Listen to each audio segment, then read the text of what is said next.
Once upon a time, about a week ago to be exact, right here in Minneapolis, there lived a retired clinical research neurologist with 3 daughters of mediocre appearance. Their names were Donna, Phyllis, and Hannah, and the elder 2 treated the youngest abominably, for she was simple-minded and forever asking simple questions they didn't know the answers to. Their mother had passed away many years ago. When she was alive, she had turned their backyard into the most wonderful garden in the whole world, with exotic flowers from every part of the globe. Since her death, the garden had been poorly tended and grown out of control. Many of the beautiful flowers died, unable to survive the harsh climate without special care, or were overgrown by weeds. Many others flourished, breaking free from their neat little rows and becoming jumbled together until the beautiful garden was reduced to a chaotic cluster of colors. One day, a unicorn appeared in their garden.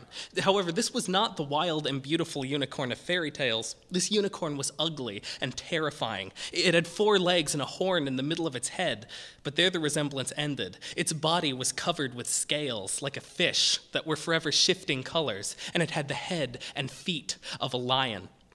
"The beast outside is what is known as a Kirin," said the father, who was educated in such matters. "Its presence here is a great honor to us. I suspect it has come to reveal the secret of existence." The secret of existence? How boring, yawned the 2 older sisters, who had been hoping there would be a handsome prince involved somewhere. "How will it tell us?" said Hannah, who was forever asking such simple questions. The other 2 sisters rolled their eyes, which was foolish of them, for they had been wondering the same thing themselves. "Unless I miss my guess, the key to the unicorn's secret is a riddle. Now, if you will excuse me, I have work I need to do." And he would then respond to no more of his girls' questions.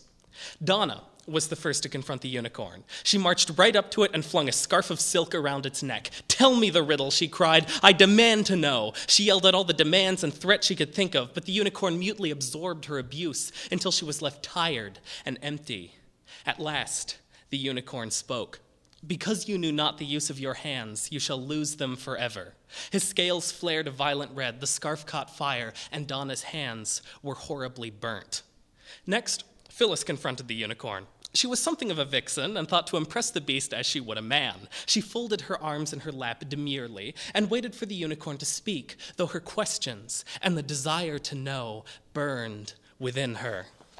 After what seemed like an eternity, the unicorn spoke. "Because you knew not the use of your tongue, you shall lose it forever." His scales flared a violent red. Phyllis tried to cry out, but no sound emerged from her tortured throat, for her tongue had been completely consumed by flame. At last, it was simple Hannah's turn to confront the unicorn. She stood directly in front of it and asked, "O unicorn, what is the secret of existence?" "Because you alone knew the use of your mind, the answer shall be yours forever," said the unicorn, and its scales drained of all color to a perfectly empty white. Hannah looked into the unicorn's eyes and was pulled into them. She found herself falling through a perfect emptiness. Nothing is very frightening without something to hold on to, thought Hannah, and I don't believe there is anything in sight. Suddenly her hands brushed against something. She grabbed it and held on for dear existence. At last, she thought, a something to hold on to. I wonder what it is. Why, it's myself. And indeed, Hannah was dangling in the midst of nothing, hanging on to only herself.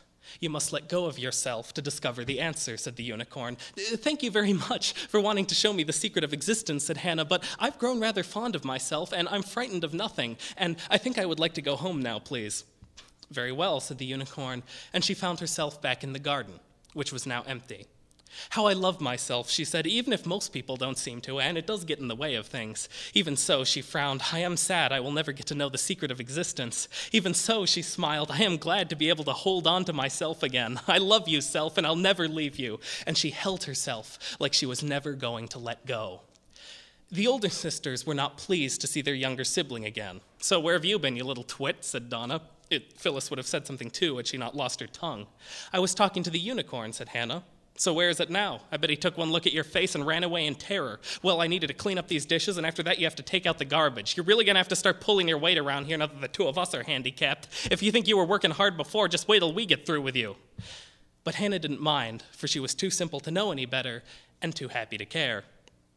After Hannah left the garden, the unicorn breathed a final sigh. The sigh began to travel from flower to flower, and each flower it touched was drained of color until all that was left of the beautiful garden was a massive sea of white.